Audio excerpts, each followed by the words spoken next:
I want to give all praise and glory to Yahweh Bahasham, Yahweh Shai Bahasham Ha Rakah Kodash.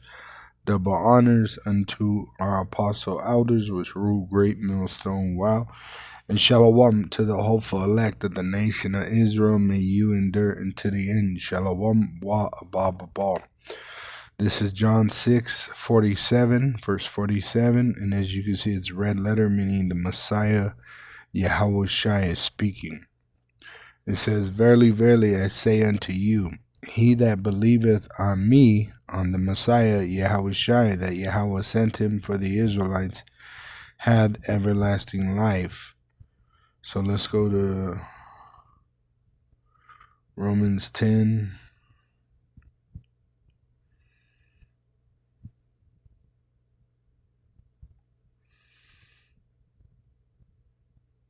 And 9, it says, this is Romans 10, verse 9, that if thou shalt confess with thy mouth the Lord Yahweh Shai, and shalt believe in thine heart that Yahweh hath raised him from the dead, thou shalt be saved. So this is a promise to the Israelites. For with the heart an Israelite man believeth unto righteousness, and with the mouth confession is made unto salvation. For the scripture saith, whosoever believeth on him shall not be ashamed. And you'd be ashamed not knowing this truth. But we know this truth. We got this ministry, so we faint not. 2 Corinthians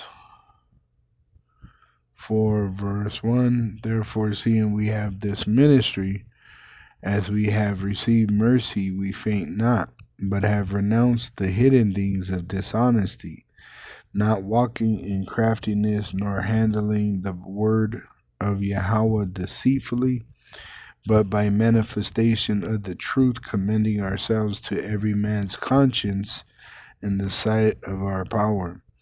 But if our gospel be hid, it is hid to them that are lost, in whom the God, which is Esau, Edom, the so-called white man, the red devil the Bible speaks of, the God of this world, had blinded the minds of them which believe not, with their false religions like Christianity, which they teach you a goddamn lie, like Jesus Christ, which is a false name, lest the light of the glorious gospel of Hamashiach, who is the image of Yahweh, should shine unto them.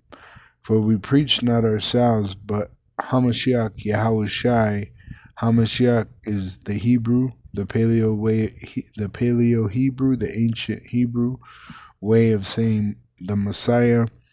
Yahweh Shai is the true name, not Jesus. Yahweh Shai saves or delivers the word. All right.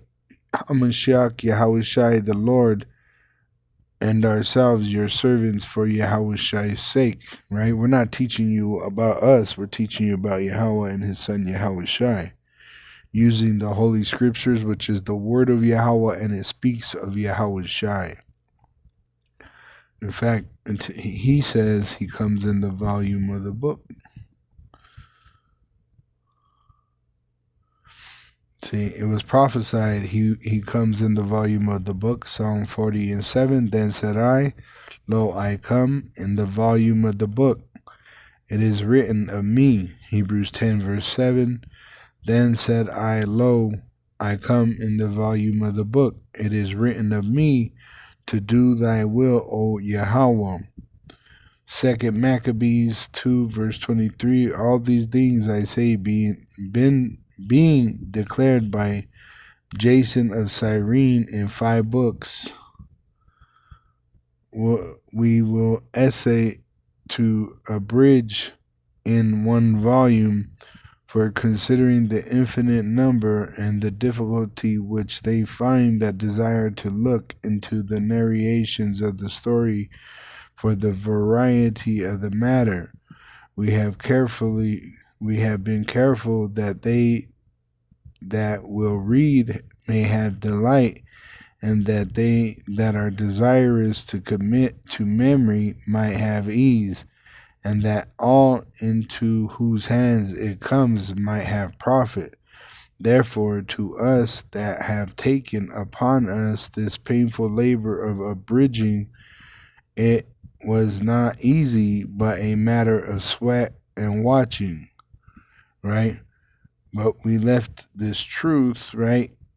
We were left with this truth for the last days. Let me get that abridgment. Let me see. Let me go up so we get it.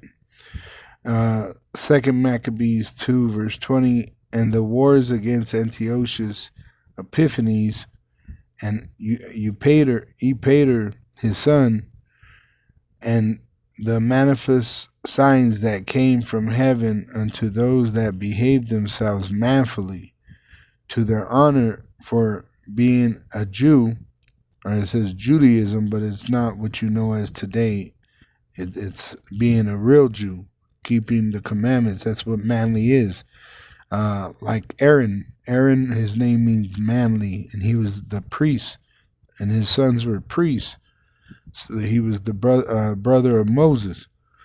To their honor, it says, for being a Jew, so that being but a few, they overcame the whole country and chased barbarous multitudes and recovered again the temple, renowned all the world over, and freed the city and upheld the laws which were going down, the Lord being gracious unto them with all favor. See? And so they were fighting to keep the way of the Israelite, which we were given by Yahweh Bahasham Yahushai. Now I'll pull this name up.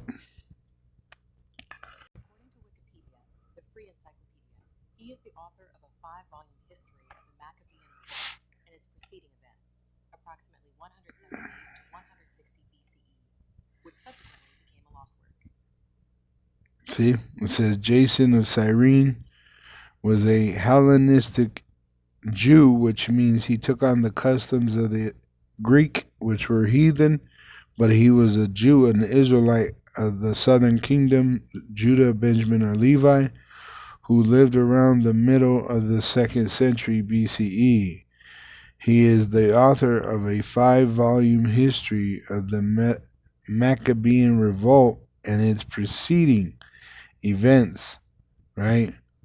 Which subsequently became a lost work. That's why the Maccabees are in the Apocrypha. It was hidden, all right? It says, Jason of Cyrene wrote before 124 BCE a Greek history in 5 books about Judas Maccabeus and his brothers, and they were fighting the Greek Edomites. The author of 2nd Maccabees describes his own work as an abridgment of Jason. Right? Let's look that up. Abridgment. What does that mean?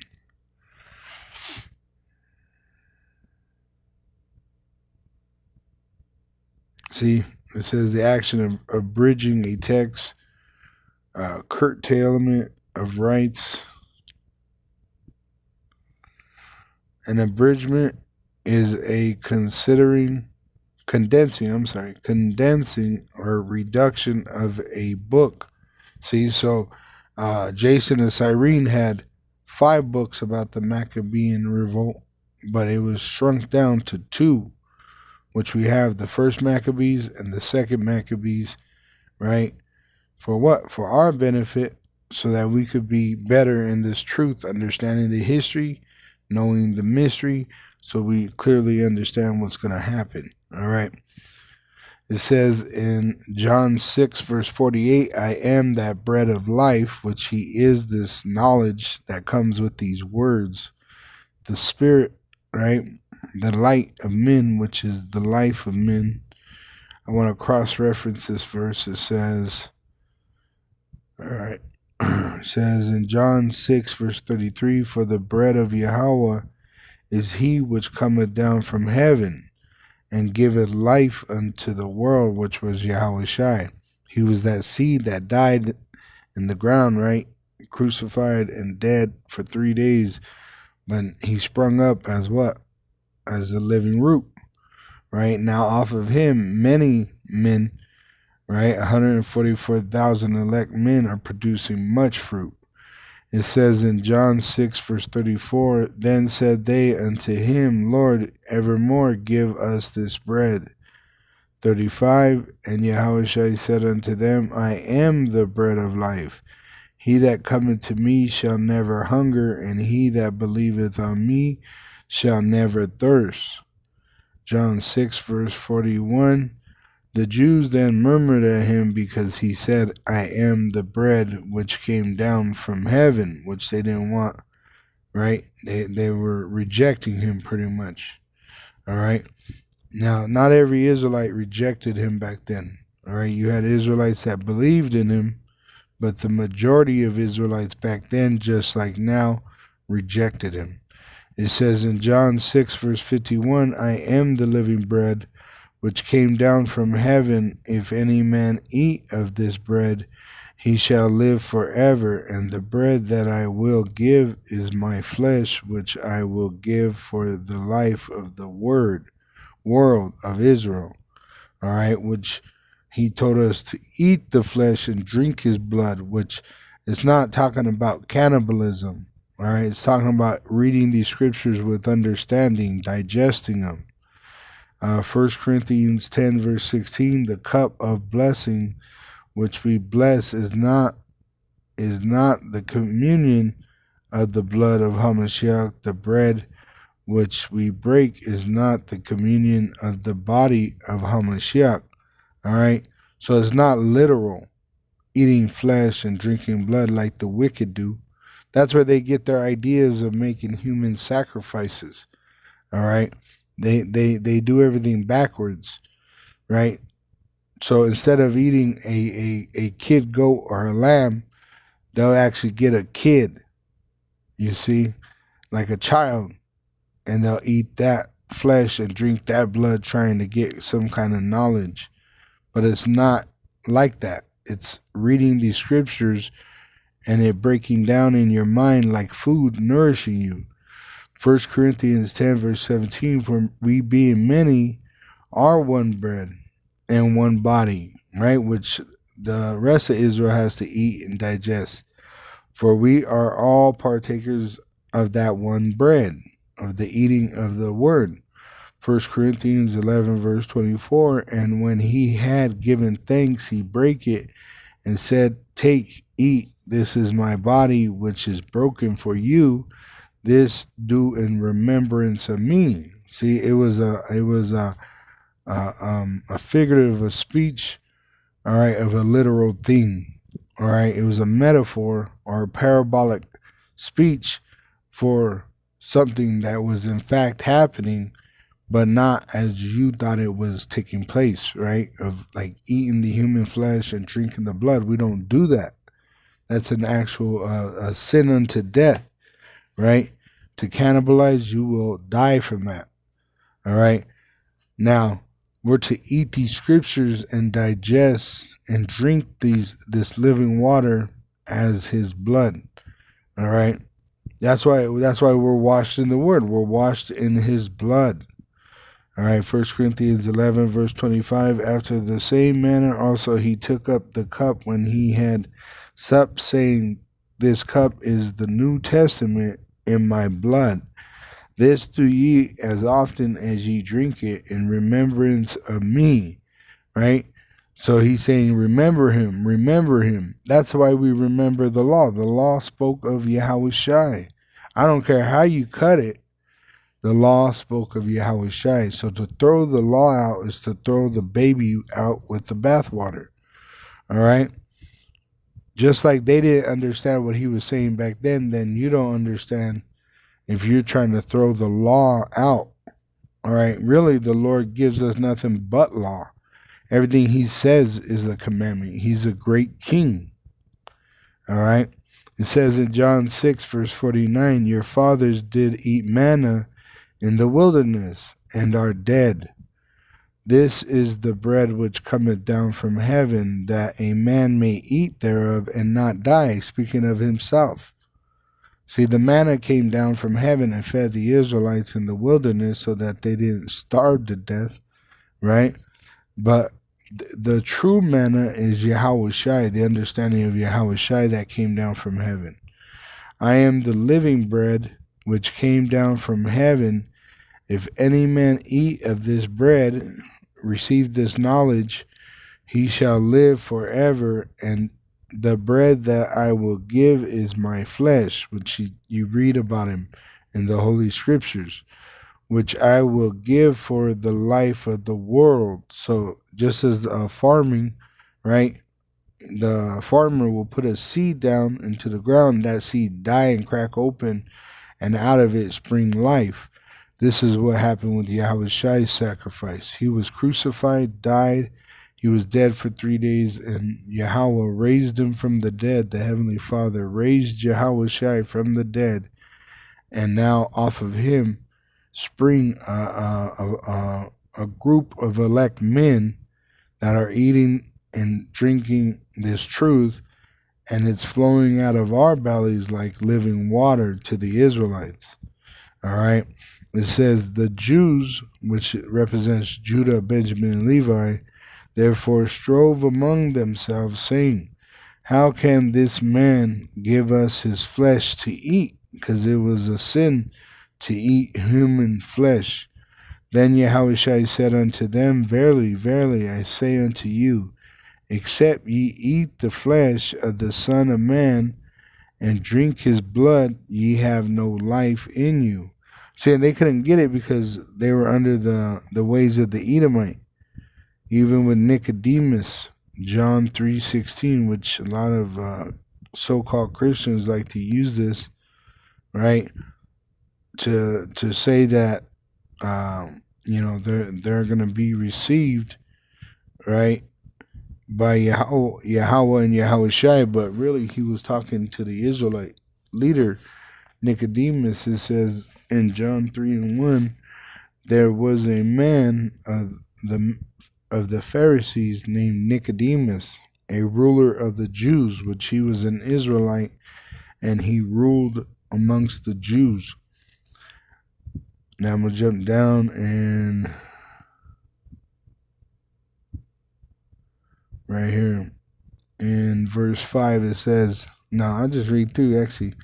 Verse 2, the same came to Yahushai by night, because he pretty much was in fear of people seeing him speak to Yahushai, and said unto him, Rabbi, we know that thou art a teacher come from Yahweh. So they knew he was a Messiah. For no one can do these miracles that thou does except Yahweh be with him. Right? So they understood this was a leader amongst them. And he said, we know that you're anointed, because how could you do these miracles unless Yahweh was with you? So this shows you that they're openly rebellious against the Lord. Even us, as we prophesy, they know what we're saying is true. They can follow along in these scriptures. They're written in their language. They have an understanding of how to survive in this world. They have enough knowledge to understand what we're saying. It's that the Israelite, for the most part, rejects this truth and is willingly disobedient because they cleave on to the way of the heathen, which diminishes their spirituality. All right, they become carnal minded. All right, it says in verse 3, Yahushua answered and said unto him, verily, verily, I say unto thee, except a man, being an Israelite man, be born again, he cannot see the kingdom of Yahweh through his son Yahushua. Nicodemus